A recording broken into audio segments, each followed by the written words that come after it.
All right, it is Wednesday, and this previous Sunday was the 40th anniversary of the greatest practical effects movie ever made, the greatest science fiction horror movie ever made, The Thing, the 1982 John Carpenter film.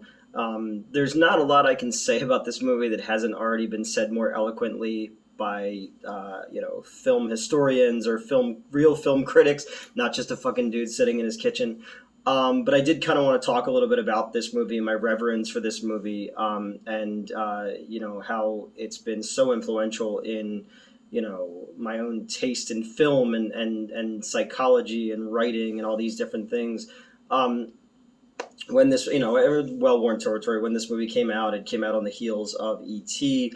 America was in the midst of a pretty bad recession, and people were not interested in the nihilism that Carpenter was bringing in this remake of The Thing from Another World. There's also a retelling of, Who Goes There. This movie had the,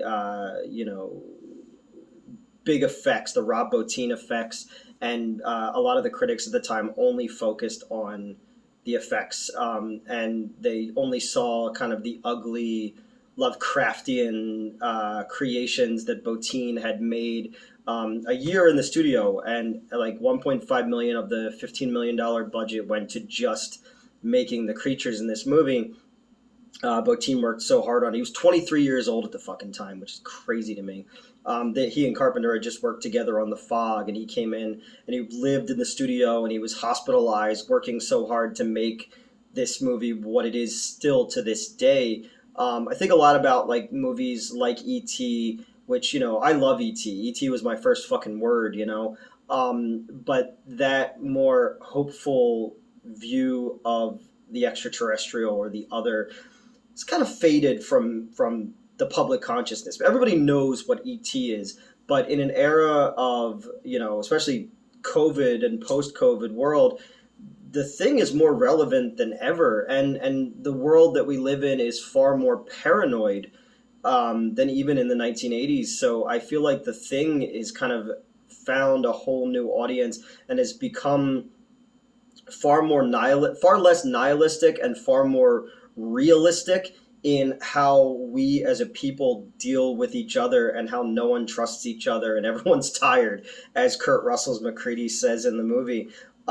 Because while the movie could be seen as an allegory for the AIDS epidemic of the 1980s, where you had this new faceless killer that kind of could be in your neighbor, could be in you, and you don't show the symptoms of it right away, and it could look like anyone, and that's what The Thing is. The Thing is this thing from another world which has just been consuming and assimilating as it goes. And that's kind of how I view this movie. Is the movie, fear, paranoia,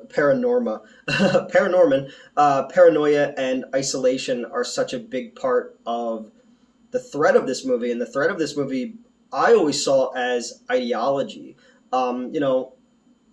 A virus is not a living thing. It needs a host in order to virus.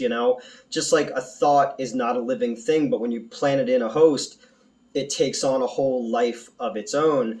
And a lot of horrifying atrocities have been committed throughout history through ideology and through thoughts and through controlling fear. And that's kind of how I see The Thing is, anyone who stands as a threat or has outside thinking must be assimilated into the whole, like the fucking Borg, like any fascist group throughout history, and that's kind of how I choose to view The Thing. Is this idea of individuality versus versus conformity, and how the isolation and fear of these men, these individual archetypes. Because when I think it was a Roger Ebert review said that like there's no distinguishable characters in the movie. Everyone is kind of just could be anyone, and that's the point. Is every guy is an archetype, and once the fear and the confusion sets in, they all become their own separate entity, and no one trusts each other, and you're dropped into a nightmare situation of paranoia. I can't say it right. Paranoia, and fear, and that is where I feel like the movie is at its most brilliant, and the fact that the thing literally can be anyone and can look like anything and nothing at the same time is so brilliant. And it's just, at the end of the movie, people always go, oh, is it McCready or Childs who's the thing, and it's like, it doesn't matter at that point. It's strength in numbers means nothing when no one trusts each other. So in the end, you're left right back where you started. No one trusts each other, and death is inevitable. So it doesn't matter, and that's why I find the movie to be so fucking brilliant. Is just the way that Carpenter plays with these ideas, and Botine's effects are just so bombastic, and Cundy's lighting kind of hides the imperfections of these things, and you don't always quite know what you're looking at. And then you have Ennio Morricone's score, and it's this kind of understated heartbeat of the movie, and it's not, there's nothing bombastic about it like you would have like in his Italian films, and I just find like it's all so interesting and beautiful and fantastic. And then you have the blood test scene, which is, show that to someone for the first time, and it's an amazing jump scare. It's up there with the nurse scene in Exorcist 3 is two of my favorite jump scares ever. Or the defibrillator scene is just so fantastic, and that entire set piece of effects, how it all comes together, down to the head coming off, sprouting fucking spider legs, and then sauntering off on its way, and then his line of "You gotta be fucking kidding me" is the audience like, what else are we gonna see here?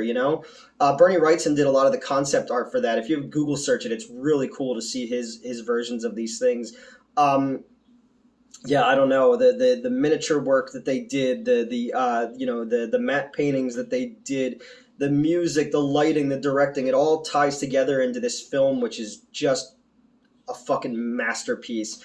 And I can't say enough good things about it, and I hope you have seen it before, and if not, go stop this fucking bullshit and go watch that. And then you can skip the prequel. Everybody says, oh, the practical effects in that movie are the problem. No, that movie is the problem. The practical effects are just, the cherry on top of a shit sundae.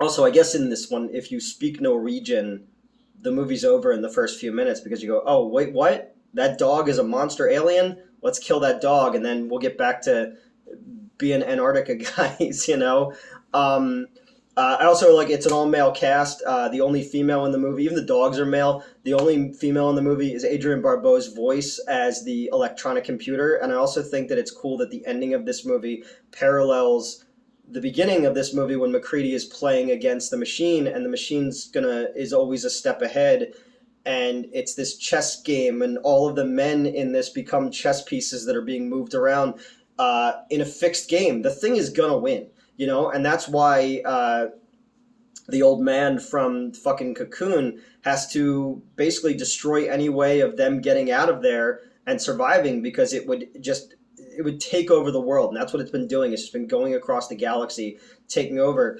And like I was saying about strength and numbers, yeah, they can defend each other, but then it's like they don't trust each other, and it could also put them in closer contact with the thing. And when they're by themselves, they're far less of a threat to this.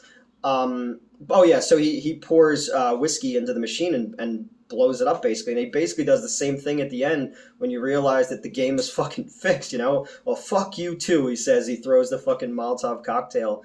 Yeah, this is an amazing film, and it sucks that it, was looked over and panned when it came out. Again, people wanted E.T., and instead they got this nihilistic,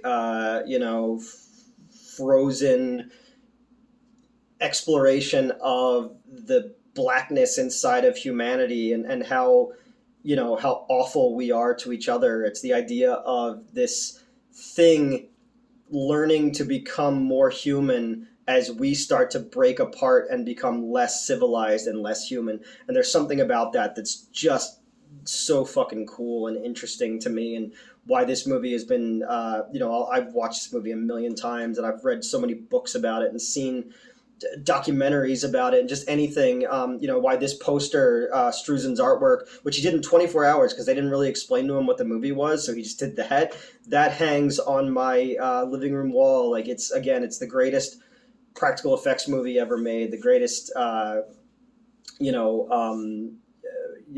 greatest science fiction horror movie, and it's probably my introduction to Lovecraft as well, and cosmic horror.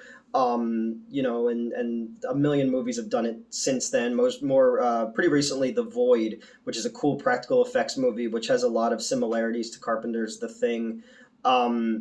Because I didn't realize this movie was a failure when it came out. I thought everybody fucking loved it when I saw it on video, and it turns out that no, it was hated. But again, it's found a new life, and it's become more relevant than ever. And yeah, John Carpenter's The Thing. This is a short video. I just kind of wanted to talk a little bit about my love for this movie, and my love for Kurt Russell. Fucking love Kurt Russell, one of the greatest actors of all time, and in this movie, he's not really the hero.